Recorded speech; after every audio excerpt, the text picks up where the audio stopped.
Assalamualaikum warahmatullahi wabarakatuh. Berjumpa kembali dengan Ustaz Zulkifli dalam pelajaran sejarah kebudayaan Islam.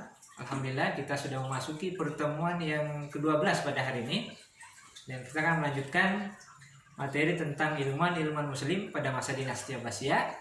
Pada hari ini kita akan mempelajari, akan memperkenalkan salah seorang ilmuwan dalam bidang matematika yang sangat berjasa, Ia bernama Muhammad bin Musa al-Khwarizmi.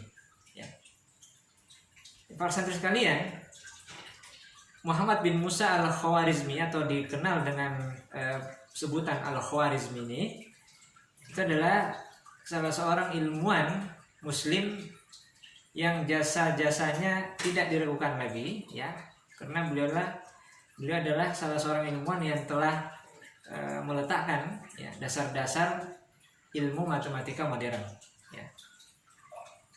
Temuan-temuannya dalam bidang geometrik, dan juga persamaan kuadrat, dan yang terpenting adalah temuannya yaitu menemukan angka nol, menemukan angka nol. Dalam bahasa Arabnya disebut sifr. Jadi temuan angka nol ini oleh Al-Khwarizmi adalah temuan yang luar biasa, karena kita bisa membayangkan jika angka nol tidak ditemukan, maka kita tidak akan bisa menghitung sampai jumlah yang sangat banyak. Kita akan sulit mengetahui tentang puluhan, tentang ratusan, ribuan, bahkan jutaan. Nah, dengan adanya angka nol yang telah ditemukan oleh Al-Khwarizmi ini, maka perhitungan kita ini bisa sangat luas sekali, bahkan hitungannya tidak terhingga, tidak terhingga. Nah, para saudara sekalian, Muhammad bin Musa al-Khwarizmi ini itu ilmuwan yang dilahirkan di Khwarizm, sekarang namanya bernama Khiva. Itu salah sebuah wilayah yang terdapat di negara Uzbekistan. Jadi beliau lahir pada tahun 780 Masehi, suatu masa di mana Abbasiyah ini sedang mencapai puncak kejayaannya. Jadi Islam sedang mengalami puncak kejayaannya. Al-Khwarizmi ini lahir pada masa-masa itu. Beliau kemudian menuntut ilmu di Baghdad, dan di kota itu kemudian banyak pula ilmuwan-ilmuwan dari Cina maupun India yang menuntut ilmu di sana. Jadi Baghdad ini adalah kota yang kosmopolitan, di mana terdapat banyak warga dari berbagai negara yang datang ke sana, baik untuk tinggal di sana maupun untuk menuntut ilmu pengetahuan. Nah, para santri sekalian, ada banyak karya yang dihasilkan oleh Al-Khwarizmi, yang diantaranya yang pertama yaitu kitab Al-Mukhtasar fi Hisabil Jabr wal Muqabalah,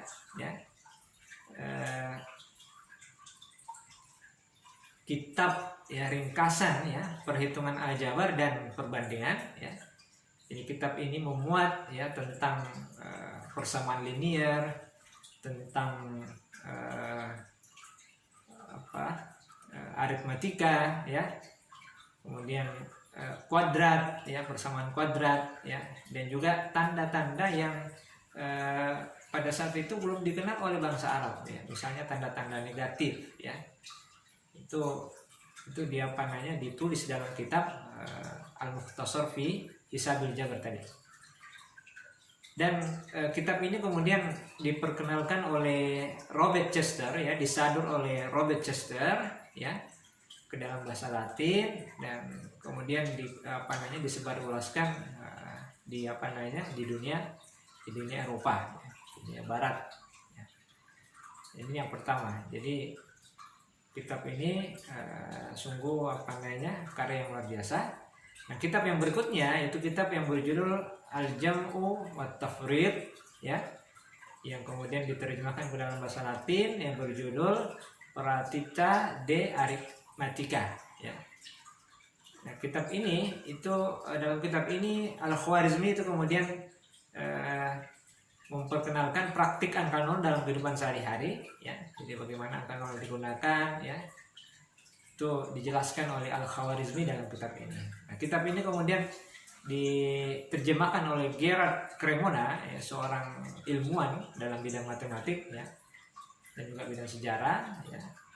Kemudian dia diterjemahkan oleh Gerard Cremona ini, ya, dan kitab ini kemudian dipakai di perguruan-perguruan tinggi terkemuka di Eropa sampai dengan abad ke-16. Ya, jadi Anda bayangkan, ya, kalian bisa bayangkan kitab ini itu menjadi rujukan utama selama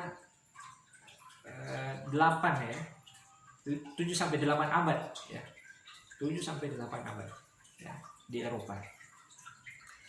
Para santri sekalian, selain itu Al-Khwarizmi juga menemukan, menciptakan, ya, tabel ilmu ukur, ya. Tabel itu diciptakan, ya, dan menjelaskan tentang apa namanya fungsi-fungsi sinus, kosinus, dan juga tangen, ya, ya. Dan kitab ini kemudian diadopsi, ya, oleh ilmuwan-ilmuwan apa namanya tabel ini kemudian diadopsi oleh ilmuwan-ilmuwan Cina, ya, ilmuwan-ilmuwan Latin, ya, ilmuwan-ilmuwan Barat, ya, dan akhirnya menggantikan tabel yang digunakan oleh yang diciptakan oleh ilmuwan Yunani maupun ilmuwan India.